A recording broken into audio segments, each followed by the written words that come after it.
What's up, ladies and gentlemen, and welcome back to Across the Pond, where two American boys talk about the worldwide world of soccer/football. I am the host, Richard Rodillo, joined by the man with the noggin, Jacob Bullard. Greetings. How you doing, Jacob? Doing good. My team won. You ready for some football/soccer talk?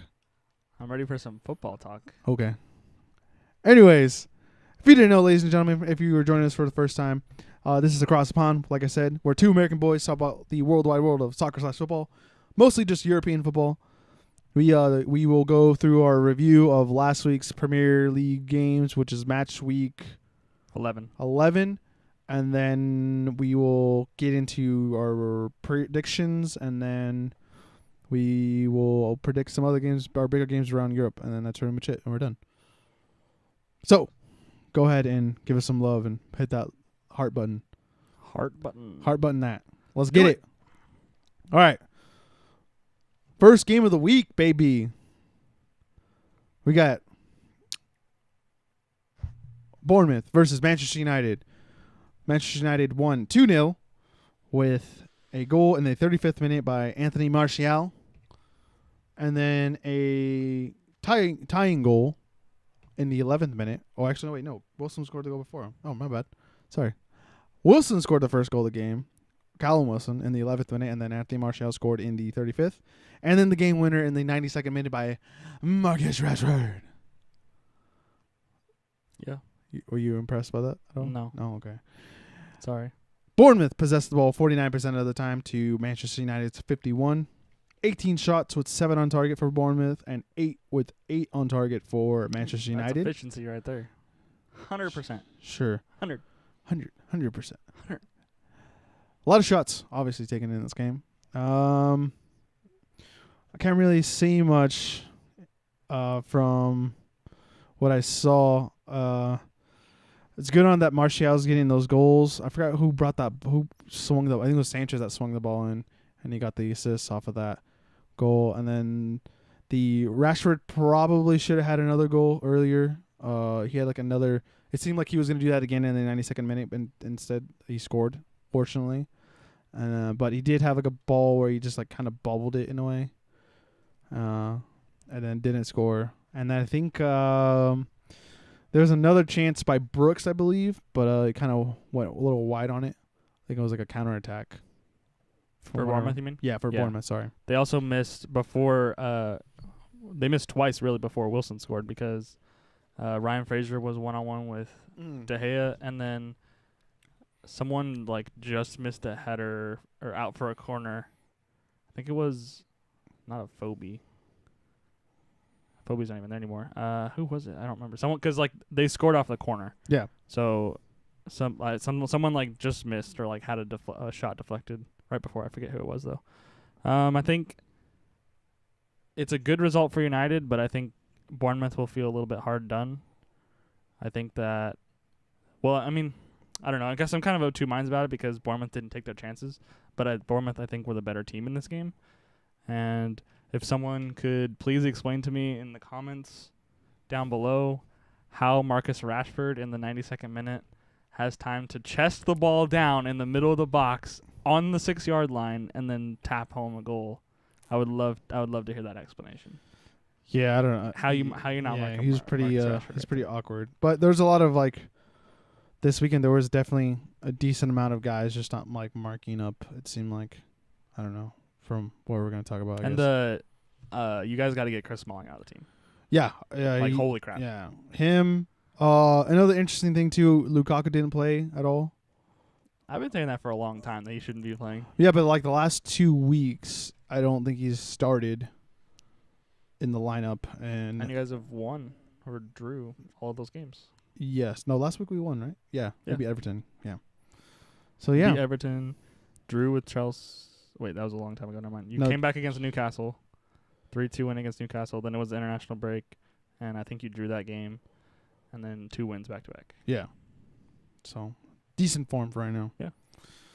I think that Rashford should start over Lukaku. Yeah. Just purely on form, and I prefer a striker like Rashford to Lukaku, just personally. Yeah.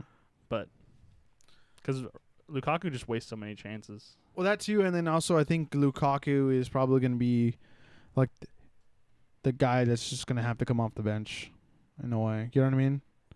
Yeah. Where he's physical and like he is built more so that we can get rid of Fellaini basically. Kind of just swing balls into him, I guess. But it was a good 3 points for United Mhm. because you guys kind of have a little bit of a road to climb if you guys want to finish top 4. Mm-hmm. I guess you're only 4 points back, but like you got Arsenal and Tottenham ahead of you. Yeah, and plus Watford kind of whiffed again this week, so it was perfect. Yeah, we'll get to that game. Yeah. All right, let's keep moving. Everton. Brighton. Everton won 3-1 with a goal opening up by Reece Charlson in the 26th minute. He also scored in the 77th. But right after his first goal, Lewis Dunk scored in the 33rd. Dunk. Dunk. Was it a slam dunk? It was almost, didn't he? Yeah, it was a header. There you go. Yeah. Dunk. And then Seamus Coleman getting or sealing the deal basically in the 50th, or actually no, getting the goal that would take the lead in the 50th minute. Everton had one possession with 61% to Brighton's 39. 14 shots with 3 on target for Everton, with 5 and 3 on goal for Brighton. Very much what I expect from Everton playing a team like this, I would say. I think they are fortunate that Murray didn't show up because he's kind of been in form. I think the last 3 games he's basically scored. This game obviously he didn't.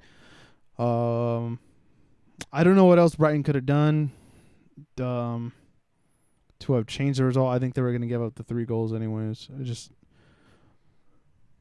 The Bernard-Richarlison combo is pretty toxic. And then you also have Sigurdsson, and then you have Walcott on the right. So it's like, yeah, you better come with some extra panties, dude, because you're about to deuce it. I think there was you brought up. Wow, I legitimately just blanked on his name. Glenn Murray. There was a stat that I saw. I don't remember where. About he has 6 goals this year so far. 7, I think. 7? Is it 7? Is it 7? I think it's 6. I Anyway, think so. however many goals. It probably says down here at the bottom of the. Oh no, it does not. In any case, so he has 6 or 7 goals, and at the time I think of the stat he had 6, whatever it is. But the expected goals number that he had for those 6 goals was only 4. Mm. So basically, this whole thing was saying about how eventually, Glenn Murray's luck is gonna run out. Yeah. And he's gonna kind of revert back down. He's basically just been on obviously a good vein of form, but overperforming. Yeah. So I think we're starting to see that maybe a little bit. Everton seem to have kind of stabilized over the past few weeks. They did have that loss to United that we were talking about, but wins against Leicester and Crystal Palace, and then the loss to United, and then the win here. So they're definitely doing a lot better than they were in the early part of the season when their performances were really erratic. Richarlison is playing like he was in the very beginning of the season, which is good, and he obviously missed 3 games because of that suspension. So yeah, it was a good result for Everton. Yeah, and Brighton really offers most of its attack through set pieces, and they don't really offer anything besides Glenn Murray going forward. But yeah, like I said, he's not going to be a staple in scoring. And then Escadi, how do you say his name? The Colombian guy. Mm-hmm. I forgot how to say it. Escadito or something like that. Yeah. He's not very consistent. It seems like he hasn't really found this kind of rhythm, I guess, in the Premier League to score goals or to kind of put stuff in the back of the net. But regardless, let's keep moving, young man. Young man. We got West Ham versus Burnley. West Ham won 4-2. Yeah. With opening up the goals in the 10th minute by Marko Arnautovic. Then then a goal by Joanne Goodmanson in the 45th minute. And then another goal by West Ham by Felipe Anderson in the 68th. And then would score another one in the 84th, which was not followed. What's the word before followed? Like the opposite. Started or no, I don't know. Chris Wood scored in the 77th minute, and then Javier Hernandez, aka Chicharito, scores in the 92nd minute. I honestly forgot that he still played for them. Yeah, I think he had something going on with them. I believe like he a couple. Sucked at soccer. No. Like there was like a health problem with something or with someone, Okay. and I remember when, I think it was when they played West Ham played United, or someone played West Ham, and Arnautovic scored, and like someone grabbed like a Chicharito jersey and he was just like holding it up. I guess like he dedicated the goal to him. Oh. So I'm not too sure if it was like his health or maybe he had someone pass away or something like that. You know what I mean? So that's probably why he hasn't been in the squad lately, I guess. Not that he would start over Arnautovic anyway, but yeah, Arnautovic is obviously a better striker. So 63% possession goes to West Ham, 37 going to Burnley. 22 shots with 10 on target for West Ham, with 6 shots and 3 on goal for Burnley. Long balls didn't pay off that day. Quality win by West Ham. Like I said with the previous review of the last game, what I expect from a West Ham team as well against a Burnley team. Even though Burnley has played decently this year, it just wasn't their day, obviously. But I think it's also a good sign that they're actually still scoring goals regardless of how many goals they're giving up. So they're still capable of putting stuff on the board. That's what. Yeah, I guess I kind of look at that the other way around. I think from a West Ham perspective, it's the fact that they keep letting in goals to teams like this that are preventing them from having more consistent results. Like I would like to see them have like a 0 or 1 goals conceded. They need to just fix their team defensively. That's really the only problems that they have had. Like the games that they've drawn and lost, like they weren't, I don't think, really being shut out all that often. Like they're capable of putting the ball into the back of the net. They were shut out they had 1-0 to Brighton and 1-0 loss to Tottenham early in October. But for the most part, they're scoring goals in a lot of their games. I think the problem has been defensively. I think the problem is probably what they can fix is like the way they set up. And when you look at their formation, you have Rice in front of that back line. I don't think you're probably going to let in goals regardless. For one, I don't think Rice is probably going to be a midfielder for too long. I think he's better suited as a center back. And then also he's kind of young too. I think he's not even 21. So when you have that guy defending your back line, it's like, oh. Do they still have or did they sell him? What's the kid's name? They had this like young Reece Oxford. Is he still play or is he still like in their system? Probably loaned out or something like that. Okay. But yeah, I think the way they set up, I think they need to probably have a couple more solid midfielders in the midfield. I think I like Snodgrass and someone else in the midfield with them that's not very defensive at all. Because you have Felipe Anderson out wide, and then I don't forget who's out wide on the right, and then obviously Arnautovic up top. So I don't think that helps. So yeah, it feels like the way that when West Ham play like this, it feels like Liverpool before they got Salah, where or like and Van Dijk too, but like where Liverpool would be playing games similar to this, and they had like Matip and Lovren or something like that as like their center back pairing, and like be letting in goals left and right, but just outscoring people. That kind of feels like that's what West Ham's been doing for the last few weeks. Yeah, when you look at obviously they got a lot going forward, but they don't have much when they're gonna get hit on the counterattack or just probably on the build-up play alone. I just mean when I look at that, I don't have a lot of faith in that midfield. So I would say it's the temporary solution would be fix the formation to get more bodies in there to just be able to kind of neutralize anything like that. But then you're sacrificing obviously the attacking mentality or momentum or ability. But a good win for West Ham. Yes, it is. Definitely. Definitely needed those 3 points because they did not start the year off really good at all. At all. No. That train crashed a couple times before and then somehow got back on track. Yeah, they've definitely shown progress though over the last few weeks. All right, let's keep moving. Cardiff City Leicester City. Leicester City won 1-0 after obviously the tragic crash and a tough week for them, but they got the win with a goal in the 55th minute by Damari Gray. With a Cardiff City possessed the ball 40% of the time to Leicester City 60%. 11 shots with 2 on target for Cardiff, with 13 with 5 on target for Leicester. Interesting when you look at it, because Leicester possessed the ball, and usually when they possess the ball most of the time against like an equal or lower end team, they have a good chance of not winning the game or just drawing. And also, yeah, that's it. That's all I have actually. That's all I could really say for this game. I'm happy. I'm happy for Leicester that they won this game, just given the circumstances around the club at the moment. But I felt like that it still was not a good performance at all from Leicester. I think that they're struggling. I think losing Riyad Mahrez, as big of a loss as everyone expected that to be, I think it's actually been even bigger. I don't think that they've been able to fill that. Like they don't have a second goal scoring threat. Yeah. They have what on paper should be a decent attack with like Damari Gray and Vardy and Iheanacho and people like that. But it hasn't really translated well. Like Vardy's not really scoring that many goals. I think he might only have 4 this year.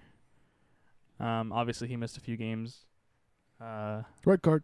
And did he really? No, I'm saying Vardy. Oh, I thought you were talking. We like both looked at the PSG game, and I thought someone got No, because you were looking at it, I was like, red card, and then you looked, and I was like, what happened? Yeah. So yeah, they're struggling for goals a little bit at the moment. They got the 1 goal that they needed, but I think against anyone better, like they would have won this game if it was like Cardiff, Huddersfield, maybe Fulham, the way they're playing, like all the more recently promoted teams. But the way that they're playing right now, I wouldn't trust them to beat anyone that's like solidly mid-table. Yeah. And if they're allowed to possess the ball a little bit more, or just the same amount like they did in this game, I don't think they're going to be successful either, because they're counterattacking all day. Yeah. Let's keep moving. Yep. Newcastle, Watford. I got this one, I believe. Yeah, you got lucky. Newcastle won 1-0. How do you say the Perez's first thing? Ayoze, I think. Ayoze Perez scored in the 65th minute. I had double vision right there. Sorry. Newcastle No disguise. possessed the ball 42% of the time to Watford's 58.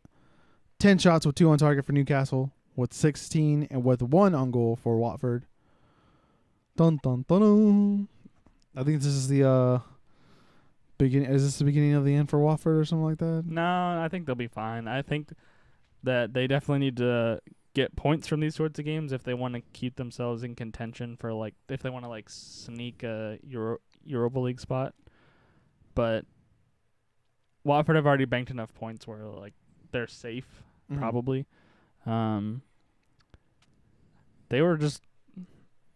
They could not have found the back of the net if it was like 3 times the size. Yeah, they're just not quality finishing 16 at all. shots, only 1 on target. Yeah. Like they have to do better than that, and they have been doing better than that in recent weeks.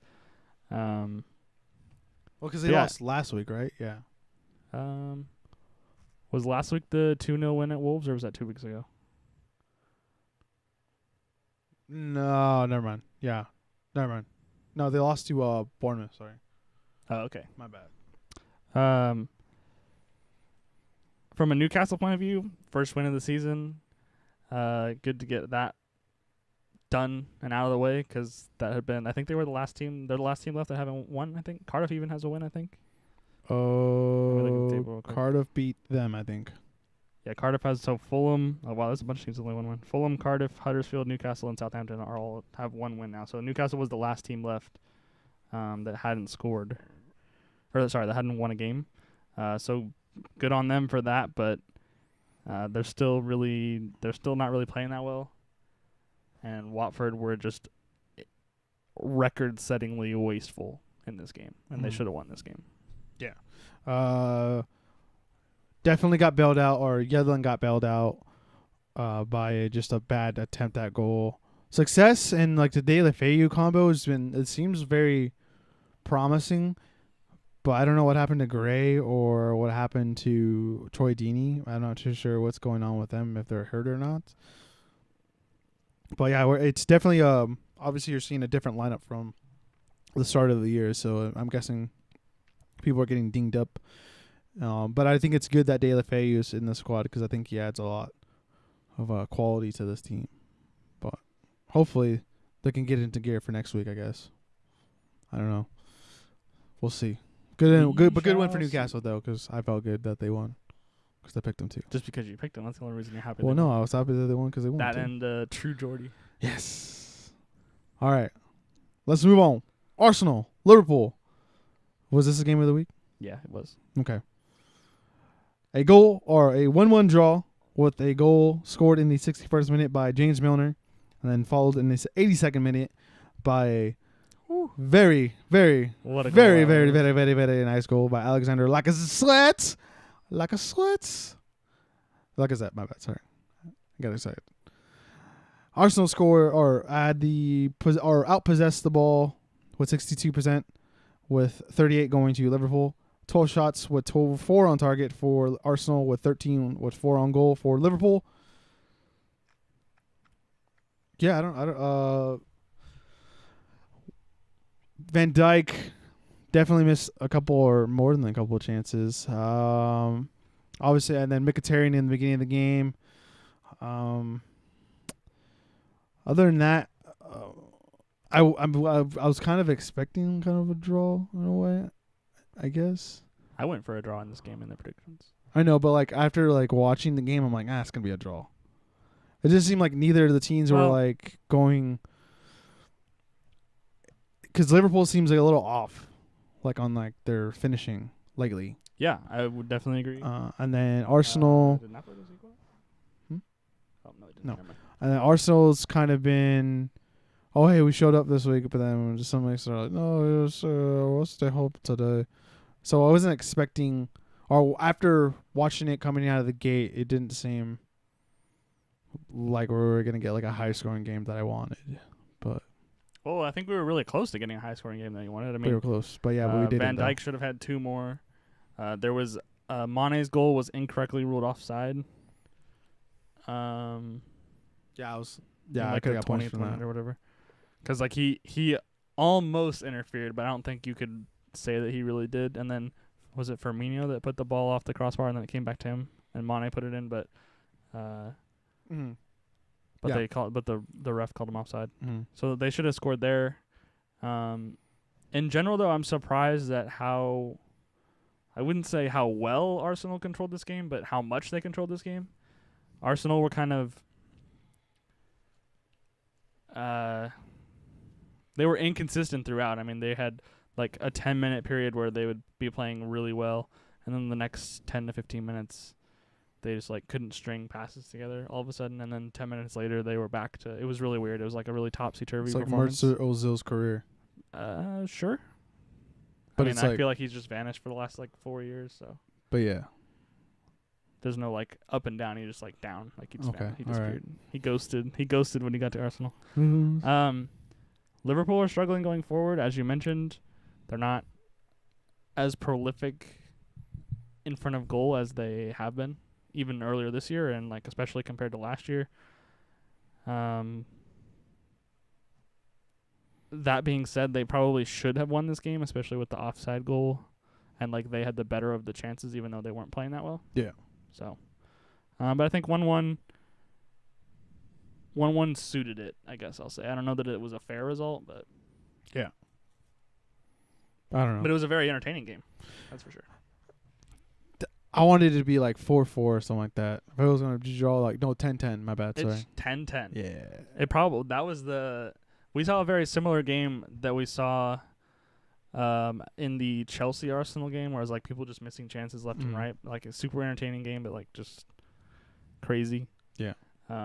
Both teams in that game could have had like 5, and this game probably like could have been like, I think if everyone really took their chances, it would be like 4-3 Liverpool. If you count the like goal that was wrongly offside. I would take that. Yeah. That would have been entertaining. Let's keep moving. Yeah. We got Wolves versus Tottenham. Tottenham won 3-2 with a goal in the 27th minute opened up by Eric Lamela. Earlier I called him Lalana for some reason. Eric Lalana. Yeah. Then Lucas Moura scored in the 30th minute to put Tottenham up 2-0. And then Harry Kane scoring in the 61st with Tottenham leading 3-0. But then with 2 penalties followed for Wolves in the 68th minute with the Ruben Neves converting. And then Raul Jimenez converting right after him, the Mexican phenom, I guess. I don't know. There's a Chucky Lozano. I would say it's Chucky Lozano. Okay, I'm sorry, Mexicans. Alrighty, that was the 79th minute. So, Wolves possessed the ball 49% of the time to Tottenham's 51, so pretty even.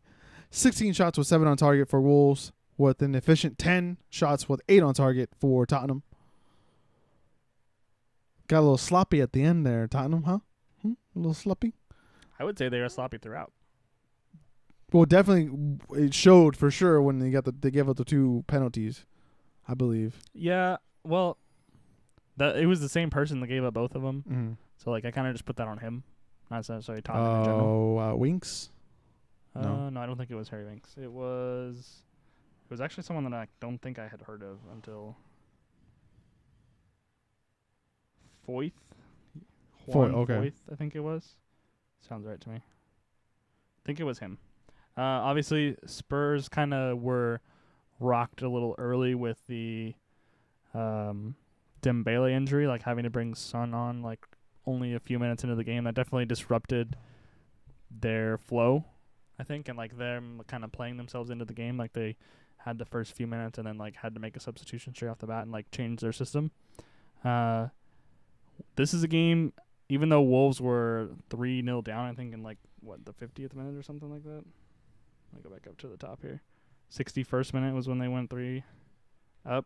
When Spurs went 3 up. Wolves should have won this game. Once again, Wolves had a goal incorrectly ruled offside in this game. VAR. Yeah, so VAR would be like, I don't understand why it's not a thing in the Premier League. They wanted to wait until it was more thoroughly like worked out or whatever. But VAR would have got these, like both the Liverpool goal and this goal, like it would have been clear as day. Like it wouldn't even taken that long. I'd be like, oh, he actually is onside. But I think even like a penalty last week would have been overturned, I believe. Okay, then that's a good thing too. What the Martial penalty last week? Oh yeah, yeah, for sure. Yeah. So, but I mean, I just feel that Wolves should have won this game. Wolves were the better team in this game. Wolves created the better chances in this game, and they were unlucky with the referee. But kind of got lucky though at the end ish with the 2 penalties, and they could have came back and at least drawled. And I think they had a chance like just a few minutes before the end of the game to equalize, and they whiffed hard. Whiff City. So, and Ruben Neves had like all sorts of rebounds and stuff like that he was putting on goal that he just couldn't get one in. So, Wolves, I would say Wolves unlucky again. They were unlucky against Watford. They really just had like a 2-minute period against Watford where they like went 2-0 down and that was it. Mm-hmm. They lost 1-0 to Brighton, I think. I didn't mean to go back there. I think it was Brighton. They lost 2 the week before. Is that right? October? Yeah, 1-0 loss to Brighton and a 2-0 loss to Watford. So they've been playing. Their performances have been good, but they're just not getting results at the moment. But they're another team kind of like Watford where they've probably already banked enough points where if they kind of just play average for the rest of the year, they'll be safe. Mm. Yeah, hopefully. It's kind of being like the Watford kind of too, like how they've been on a little bit of a decline and same thing with Wolves. But the way they started the season out has definitely helped. There's a penalty shot going on with Buffon and Insigne. And here we go. Oh, 1-1. Napoli just equalized. Napoli need to win this game real bad. Yep. Anyways, let's keep moving. Manchester City, Southampton, the ass whooping of the week. 6-1 going to Manchester City.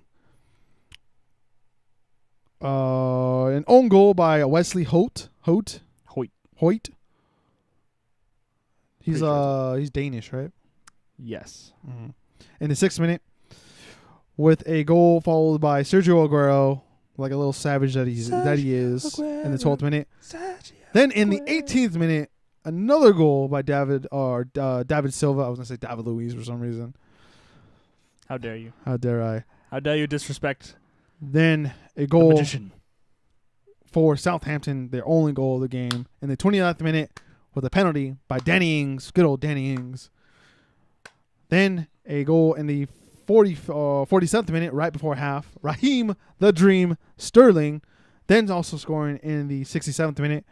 And then a goal in the very end of the game.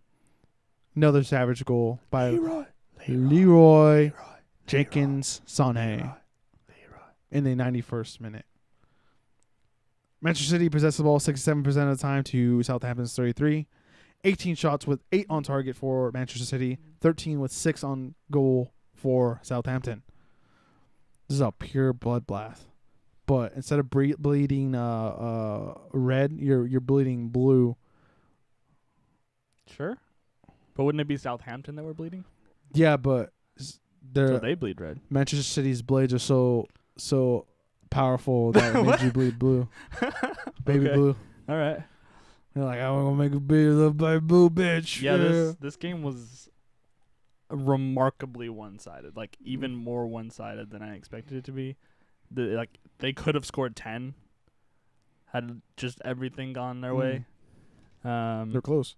Sterling put probably what I would say was his best performance of the year. 2 goals and 2 assists. Because he assisted he assisted the Aguero goal and the Sané goal at the end, and then scored 2 for himself. So he's playing really well. Aguero scored again, his 150th goal in 217 appearances in the Premier League. So he's the second fastest all time to 150 goals, and the only other quicker is Alan Shearer. Mm-hmm. So that's good for him, obviously. Legend. But this is not in any way an unexpected result.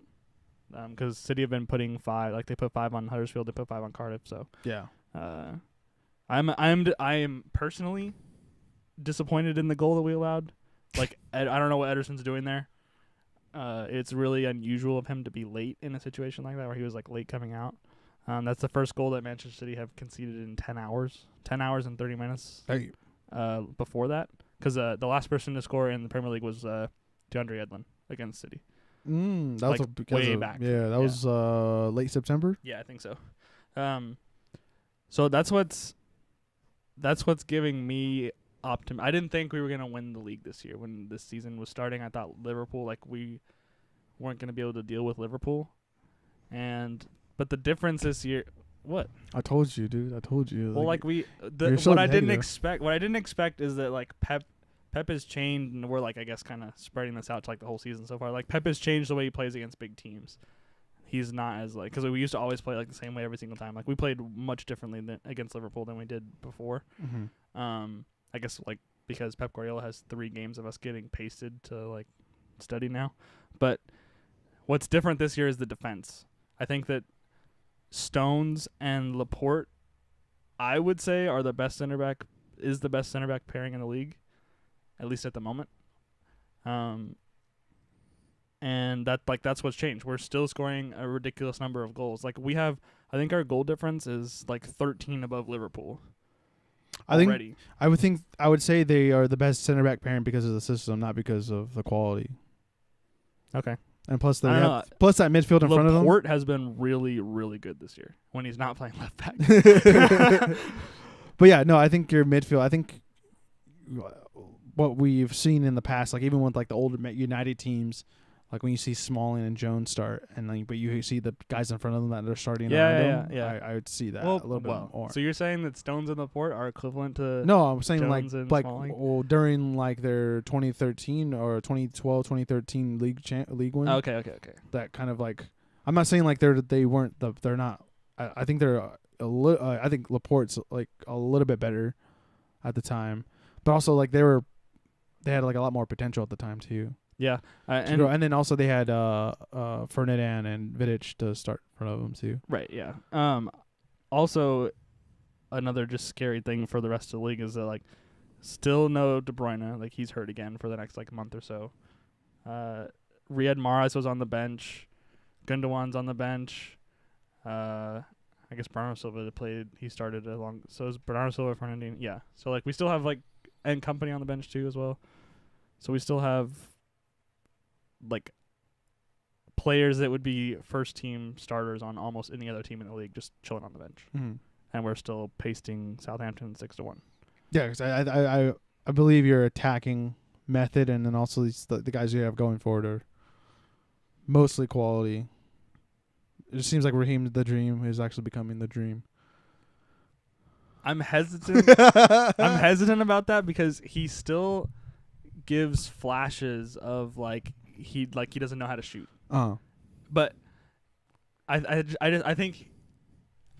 think he is more of a system player than it appears that he is. Maybe I think he's also surprised that he's actually getting the ball like that. Like, oh, like this, and then he forgets to shoot. Then yeah, sometimes There was also he could have had a couple more assists because there was a couple times where he like ran down a ball before it went out for like a goal kick, and like no one expected him to run it down. So you see like Aguero, he like stops running and he's like he like stands still, is like watching the ball or whatever, and then like Sterling like just gets there and chips it back across goal, and like no one's there because like they didn't expect him to make it before the ball went out or whatever. So like he put in, like I said, I think this was his best performance of the year. Yeah, I agree.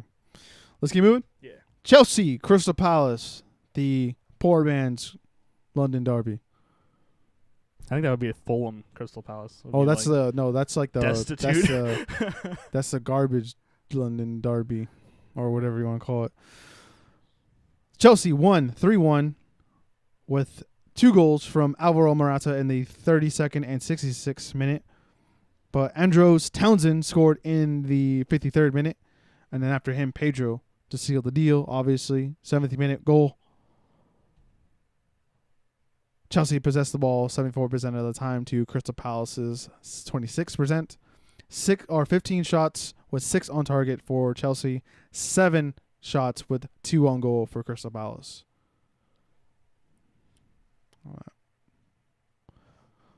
This is what Chelsea should be doing, honestly. There was probably about a 20-minute period in the start of the second half where it looked like they actually might drop points against Crystal Palace.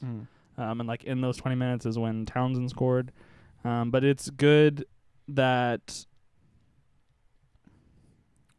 I'm a little bit happy, I guess, for Morata, just because like I know that he's a better striker than he's been showing over the last 2 seasons.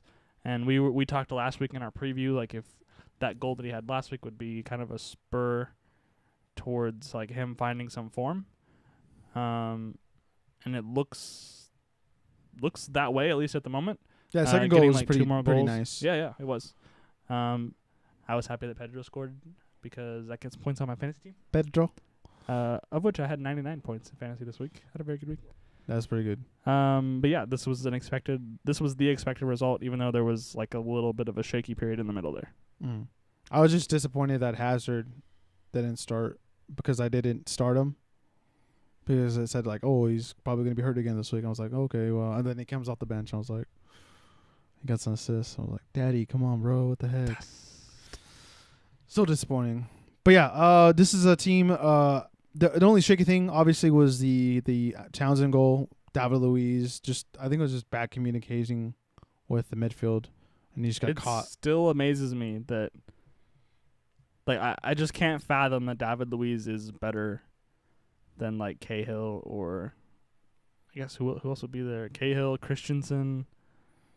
Azpilicueta's like back on the wing now, I think. So yeah, he's on the he's their right new back. and improved right back. Yeah, because Marco Alonso has basically taken his spot on the left side. Yeah. So the fact that Chelsea have made it this far with a Rudiger David Luiz center back partnership is like week on week just stunning to me. That they've made it this far with that. Well, you have N'Golo Kante in front of him, so. And as we I know we'll get to the stats for the week. Actually, no. But like, or not the stats are like the league leaders in like all the different categories. Like, Chelsea have way more passes than even Manchester City. So I think their system is really working. Yeah, sorry is the beginning of the season when I saw Statman Days video on how system works, and that's why I kind of picked up Hazard in the beginning of the year because of how many passes, and then he basically was slotted to be the team that we're watching right now, Napoli's Insigne, and how he basically after they fixed the system, and then basically he received the ball more, and that's why he scored a lot more goals. Or was it Mertens? It was Mertens or Insigne on receiving more passes, so creating more Probably chances. Mertens, because like, he's the one that was really prominent last year. So yeah, so getting more touches like that has basically benefited them and generated more passes. But yeah, good win for Chelsea. Yeah, let's keep moving. And they caught Liverpool too, so I think they're second on goal difference right now. So Liverpool's down to third. Toast. Everything falls apart for a reason. Huddersfield, Fulham. Whew. Wake me up when you're done talking Monday about night football / soccer. Dun, dun, dun. Huddersfield won 1-0 with an own goal in the 29th minute by Timothy Fosu-Mensah, unfortunately. Hashtag United. Huddersfield possessed the ball 45% of the time to Fulham's 55%. Jeez. 10 shots with 2 on target for Huddersfield and 7 with 1 on target for Fulham. Fulham suck. Can someone sound the alarm? Man, this is even the performance in this game didn't even look good at all. Like when you have a Huddersfield basically seem like dominates you with what you had in with like those quality of players on your team, you can't muster anything up. And plus that was Huddersfield's first goal at home since April of last season. Yeah. Seriously? That's what it said. Oh my goodness. Yeah. That's very very, very, very bad. I don't know. I don't know what Fulham can do. Obviously, they couldn't generate anything in this game, attacking wise, but also defensively, it's just the same thing week after week, just giving up like goals. Probably shouldn't. This game probably should have been a 0-0 draw. Farico, I think that's how you say his last name. The goalie had a couple good saves, and he's kind of been a guy that's in an unfortunate situation where he has to make those kind of saves. But regardless, like that back line and the midfield just doesn't seem like it's working. I don't know. That's all I have. If I was Fulham, I would start moving towards the lifeboats, and because they are sinking fast. Like they have not played well at all for the last probably like 4 to 6 weeks. It's been pretty terrible. And like you said, to play this way against Huddersfield, like obviously you're away from home, but like Huddersfield are trash as well. They're not just trash. They're like, I would say the lower end mid-table teams are trash, and then you have the bottom like relegation zone teams, and like that's beyond trash. It's like, what is this? So Fulham really need to figure something out. I don't know if it's like if they need a change in system, because like they're not scoring and they're not. I mean, they only allowed 1 goal against Huddersfield, but they're not really defending that well this year either. Just nothing is going right for them at the moment. I'm pretty sure they're probably in relegation zone. Yeah, I think they're dead last. They are dead last, so they're bottom of the table now on goal difference, with Cardiff as Plus, the only team above they them. give up 3 points to a team that's going to be in their situation as well. Right? Yeah. This is a team that they're competing to stay up with. Mm-hmm. So yeah, they need some big changes at Fulham. Maybe the transfer market coming in January maybe they'll be able to strengthen in the right areas and bring in a little bit more quality, but it does not look good for Fulham right now. And I keep expecting, like they were such a like fun to watch team in the championship last year, like both them and Wolves, and like you just see like one system has translated really well to the Premier League and the other hasn't. Yeah, and Wolves are just really struggling right now. Fulham struggling. Yeah. Sorry. Well, I mean, Wolves is kind of struggling. No. I'm recently. Yeah. All right, that has been it for Match Day 11. Let's get into some season stats. Sergio Aguero leads the league with 7 goals because of his name. Pierre-Emerick Aubameyang is right behind him with 7, or tied for Right first. behind him. Right behind him with 7. Right behind him in the alphabet. And Eden Hazard is, again, right behind them with 7 as well. Ryan Fraser leads the league in assists with 5. Sergio Aguero Does also. he really? Yes. Mendy doesn't have more than that. He had like 4 in the first 2 games. Well, Mendy hasn't shown up in the last 4 games. It's kind of true, actually. Sergio Aguero leads the league with 51 shots. Mendy has... actually, I don't even see him up here. What? Maybe they took some of those away. I'm not even seeing him on the list at all. Not even with 2. Liar. My ESPN app just randomly started playing a video again. Fernandinho. This app sucks on Android. So maybe you have to play a certain amount of games or something. Oh, wait, no. My bad. Sorry. He's right behind him. He's in second. Oh, okay. My bad. Is it like he has 5 too, doesn't he? I think Ryan Fraser's only in first because of his name. Okay. Idrissa Gueye leading the league with tackles with a 55. Aaron Wan-Bissaka right behind him with 44. Again, same order. And then Mohamed Diame with 39. Those 3 gentlemen, last 3 weeks, same. Emerick Laporte is leading the league in clean sheets with 7. And now the new saves champion of the year, or at the moment, or leading, is Joe Hart with 49. Nice. Super Joey Hart. Woo! Legend. # legend. Now, in a clear first place spot with wins, Manchester City is in first Oh, it's with 9. Oh, yeah. Chelsea's in second with 8, and Liverpool's Get in good, third with Liverpool. Get good. 8. Cardiff still leads the league with 8 losses. Manchester City leads the league with 229 shots. West Ham lead the league with tackles with 224, with Huddersfield right behind them with 218. Crystal Palace in third with 214. Chelsea continues to lead the league with passes with 8,018, and they're about almost 500 ahead of the second place team. Yeah. And Burnley leading them long balls again with 827. What is second place in long balls? Huddersfield with 779. Okay, so like 50 ahead. Yeah. So that is it for match day 11. Let's get into match day 12. Let's do it. Young men, Young man. are you ready? I am very ready. All right. Cardiff City, Brighton. At Cardiff City Stadium. Who you got? I think I'm actually going to go for a draw in this game.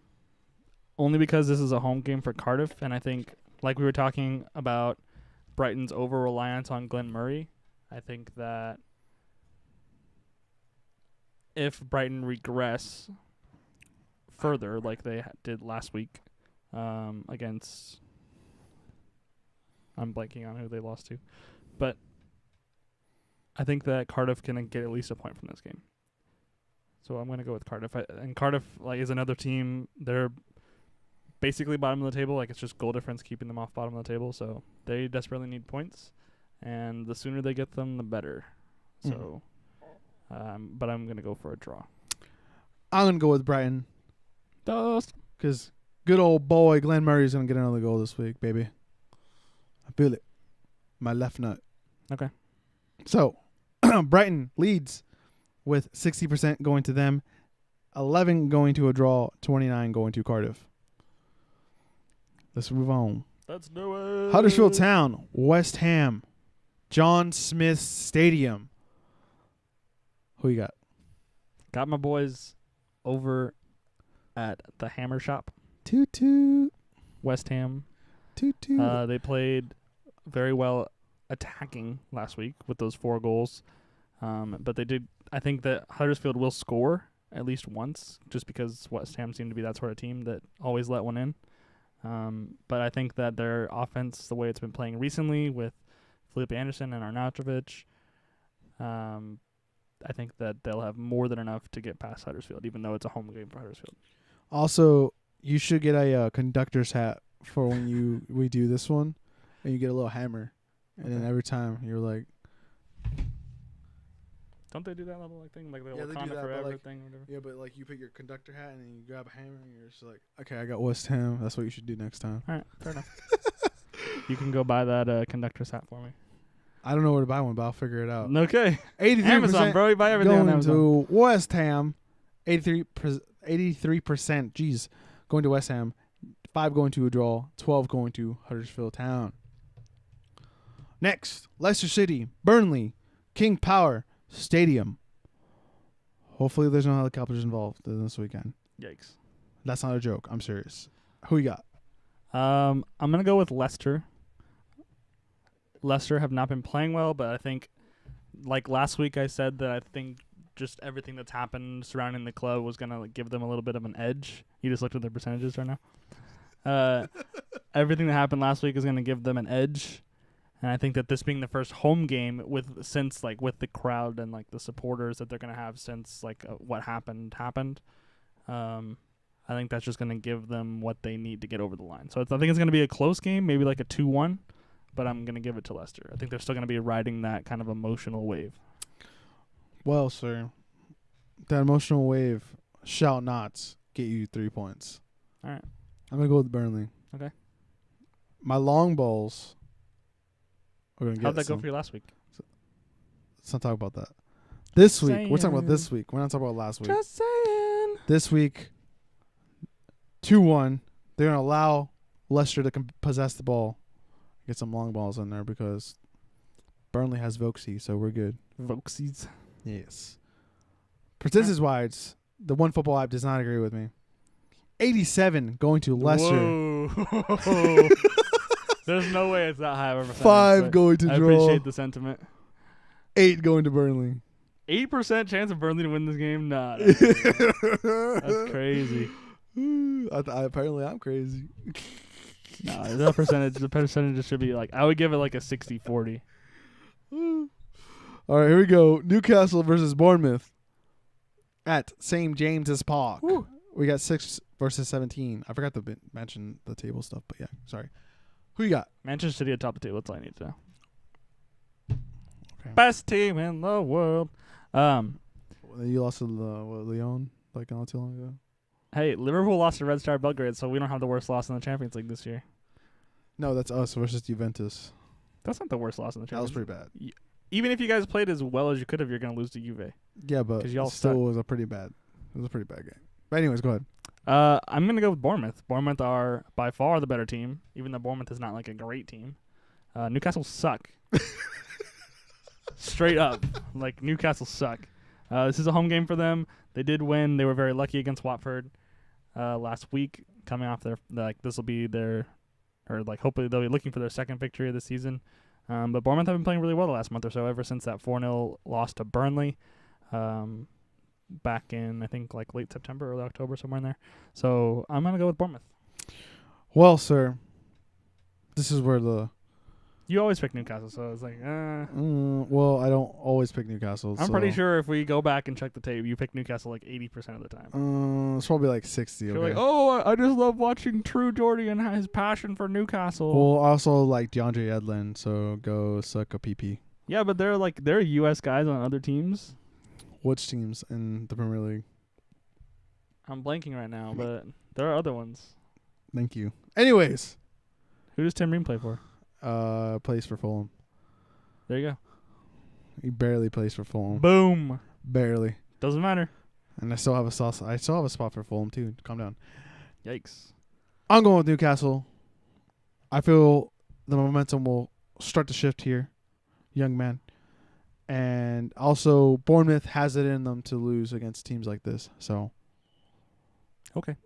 Well, they lost to Burnley. Sure. Yeah, but okay. Okay. Burnley, as mediocre as they are, is not a team like this when compared to Newcastle, Huddersfield, Cardiff, Southampton, all the other trash at the bottom of the table. Yeah, but they did lose against the West Ham last week pretty badly. West Ham is not in that same category either. I'm not saying anything. I'm not saying that. I'm just saying, dog. You said, and I quote, they have it in them to lose to a team like this. Yeah. And then you named Burnley and West Ham No, never mind. I'm not going to explain as things to you. examples of games that Anyways, they lost. One Oh Football my Out goodness. does not agree with me. 53% going to Bournemouth, 8 going to a draw, 39 going to How is this game that Newcastle. close? But the Leicester Burnley is like 87-8. Maybe when the people were predicting, they were really drunk. What? I would give Bournemouth like a 75% chance of winning this game.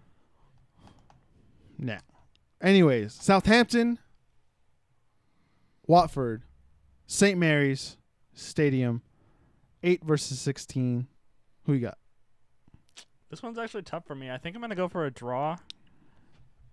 Yeah, I am going to go for a draw because Southampton need points very badly, and Watford just like have been unlucky, and that might continue. They've been wasteful. I think it was them last week that had 16 shots and only one on target. So Watford definitely need to get a little bit more consistent in front of goal as far as putting shots on target and making the goalkeeper work a little bit. And Southampton got their defensive practice in last week against Manchester City, so they will have learned from that terrible experience, and it's going to be a 1-1 draw. I'm going to say no to that, But Watford are going to dominate this game, but it's still going to be a 1-1 draw.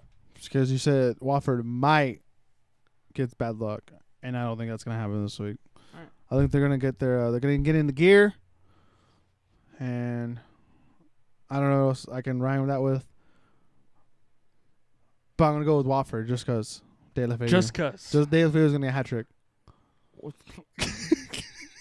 Has he ever scored a hat trick in his life? Check it. No. Watford I'm good. has I'm gonna just go ahead 65%. and go with no, he hasn't. 8 with the draw. 27. Yes, he has probably. What? No. 27 going to Southampton. He's probably got one. I wouldn't doubt it. I would have to look at like individual. If I look it up, it's gonna give me like season stats, not like individual game stats. Well, he scored a hat trick, so. No, you can't just make that up. It's fake news. Crystal Palace, Southampton, Crap, I don't know how to spell Taylor. Selhurst Park. Who you got? I think that was right. That's pretty close.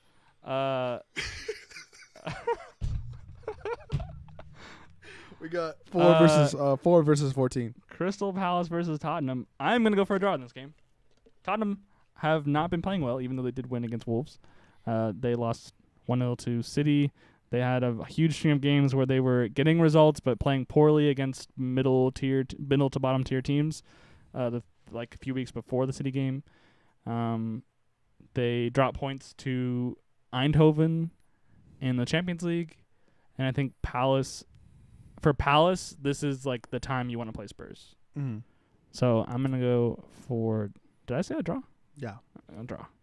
I'm gonna go with Tottenham because. Harry Kane. Well, that and I think last week they think they're going to build off of that last week's win with a little bit more confidence than usual. And yeah, I've lost a lot of faith in Crystal Palace over the week since the Liverpool loss, which was a while ago, but they haven't really been that impressive since then.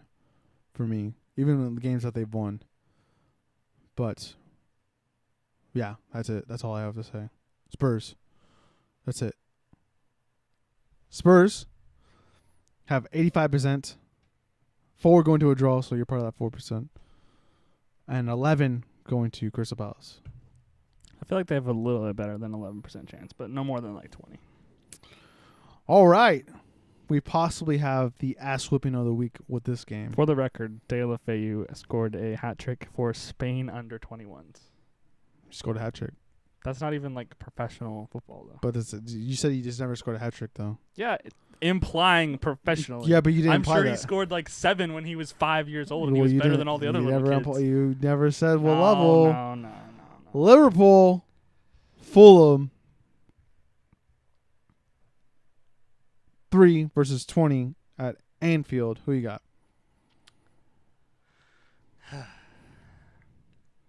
I'm gonna go with Liverpool. It hurts me to pick them, but even though Liverpool haven't been really playing that well, Fulham are garbage, as we've been talking about. And this is a home game, so I think just like them being at Anfield alone is going to give them the edge that they need. And Fulham are not any good defensively. So it's easy, simple as that. I'm gonna go with Liverpool as well. I just don't trust Fulham's backline. So I mean that's all you really need to say. It's gonna be a really scary game. We might have like a Man City result out of this. I don't think so. I don't think Liverpool are playing well enough for that. Well, maybe this is the week they start playing well. No Jacob. more than 3 goals. They're due, all right? They're due one. No more than 3 goals for Liverpool. 90% going to Liverpool. Fair. 2 going to a draw. 8 going to Fulham. There's a lot of Fulham fans apparently. Chelsea. So Fulham have an equal chance of beating Liverpool as who was it that had the 8%? Was it the Newcastle Bournemouth game? No, it was Leicester City, Burnley. Oh, right, yeah. So that's just crazy. I told you how crazy that prediction was. Yeah. Chelsea, Everton. 2 versus 9. Stamford Bridge. Who you got? Just hurting your head? A little bit. I actually think that this depends on whether or not Hazard starts. Everton have been playing a lot better, and I kind of feel like Chelsea are due to drop points a little bit, kind of like how I predicted correctly last week that Arsenal were due to drop points, and they dropped points against Palace. So, it was a 2-2 draw with Palace, right? Yeah, I think that's right. So you're going with a draw? I'm going to go for a draw if Hazard doesn't start. Because, like, yes, Morata scored 3 in the last 2, but can you really trust him? Probably not. I would like to see personally, I would like to see Pedro get more minutes. I don't know why he doesn't. He seems to be, like, kind of the first guy off the bench, but for me, he's their better winger compared to, like, Willian or someone like that. Or Victor, obviously better than Victor Moses as well. So, yeah, I'm going to go out on a limb and I'm going to say draw. I'm going to say draw too. What? I've said draw in my head before you even said any of this stuff. Okay.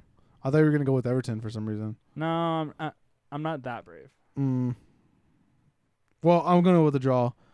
I don't have a lot of faith in David Luiz, honestly. And Kepa. They've been playing decent, Kepa's but okay. He's all right. He's good enough. He's not. I don't know that I would put Kepa in the top 5 Premier League goalkeepers. Yeah. And I really like Everton's attack, so I think it'll be like a 1-1 draw. Okay. So, 83% going to Chelsea, 4 going to a draw, 13 going to Everton. Arsenal Wolves 5 versus 11 at the Emirates. Who you got? Wolves are due a win. They've been unlucky for a while for the last few weeks. They were unlucky not to beat Tottenham. They were unlucky not to beat Watford. They were unlucky not to beat Brighton. I think that Arsenal are the type of team that think they can just dominate a game, but they're not actually that good. And so they're going to kind of play into Wolves' hands a little bit, I think. Sorry. And Wolves are exceptional at the counterattack. So I'm going to go for a 3-2 Wolves win. Wolves are just due points.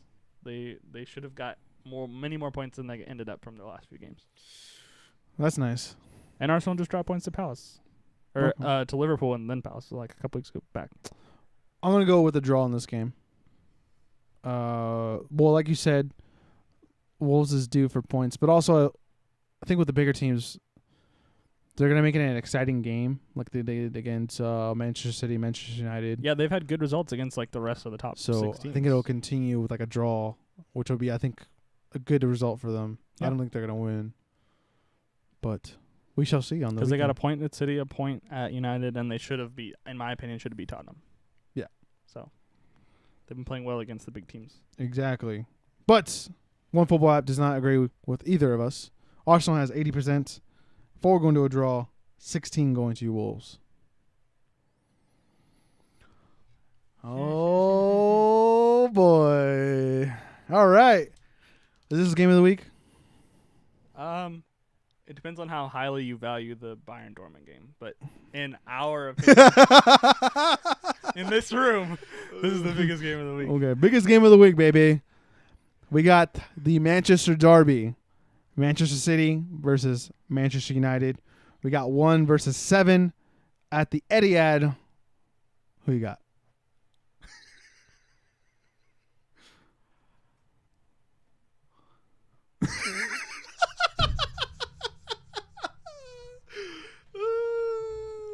My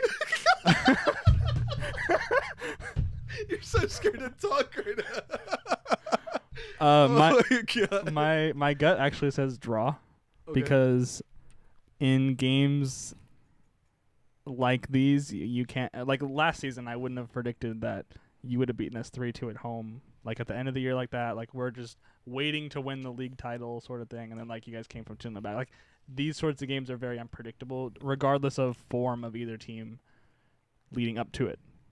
So my gut is saying that like we're going to drop points. But I have to pick Manchester City. I think I'm like legally obligated to do so.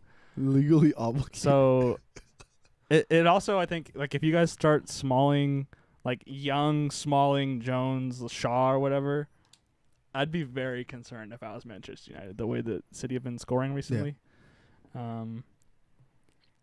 So yeah, I'm going to go with and even without De Bruyne, our midfield is better. So, sorry. Pogba's the only midfielder you have that would get into our team. Yep, correct answer. I guess. And none of your forwards would start over any of our guys. Martial would not start. Rashford would not start. Lukaku would not start. If we put it in the time to actually be in that system, they probably would eventually. No. I don't think Martial starts over Sane. I don't think Lingard starts over like Bernardo Silva or Sterling. I think Rashford would be out wide. I feel like Rashford and Sterling are like the same person. Except Rashford can actually shoot. Well, that and also Raheem gets like dimes put on him like all the time. And This is true. So 3-2. Cool. 3-2 win. That's nice. Let's hear it. Let's hear you. I'm gonna pick United because my team sucks, but I have to pick them. So I'm gonna go with Manchester United in this game. Oh, imagine that.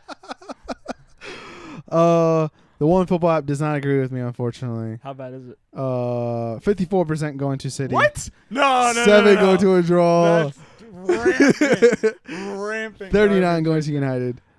54% chance to win this game. Rampant. See, sir, our earlier conversation on your back line, right?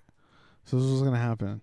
Marcus Rashford is going to make John Stones look like D. Michaelis a couple years ago. You remember that? Oh, you remember when he got sent off, but the tackle wasn't actually in the box? Yeah, I still remember that. No. I'm not talking about the Barcelona crap. I'm talking about the Manchester Derby at the Etihad where Marcus Rashford scores those 2 goals. I didn't get to watch that game. I think I know which one you're talking about. That's but unfortunate. Yeah. Well, you made D. Michaelis look like a young boy. Oh, is this the one where he did like what Messi did to Boateng basically, but like on the other side of the box? He like destroyed him and just went right by him. So yeah, this is what's gonna happen. That's exactly what's gonna happen.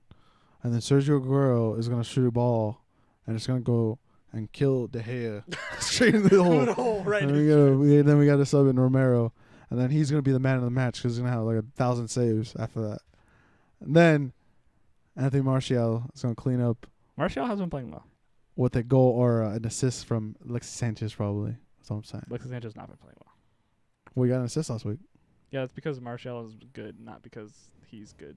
Okay. Anyways, yeah, that's it. Yeah, that's how they're gonna win. Okay. Sure. It's gonna suck if Smalling starts though. Smalling and Young. Yeah, I don't. That's not a good decision, honestly. Please do. Like hopefully Valencia, or I would even start Dio over Young. Dang. Yeah. Is he like a good crosser? No, he's an actual right back. Well, I mean, yeah, but if you don't have anything going forward, Yeah, he can you don't- cross. because Yeah. you guys don't have anything on the right side. He does what like Luke Shaw does, but on the right. Okay. On his like 1-2 passing where he cuts in and then cuts out, and then he can cross the ball too like that. He's a lot more dynamic for sure, and he also can defend. Okay. So yeah, 54% of a chance to win. That's complete garbage. that's the way the cookie crumbles, sir. And I hope the Manchester City cookie crumbles on Sunday. It doesn't matter. We can afford to draw points. That is true. But regardless, ladies and gentlemen, that's been it. That's been Across the Pond. If you haven't already, go ahead and like the video. Go ahead and subscribe on YouTube. Go ahead and give us some hearts and 5 stars on iTunes, SoundCloud, and Google Play. And go ahead and share the crap out of this thing with all your invisible friends. Share the crap out of it.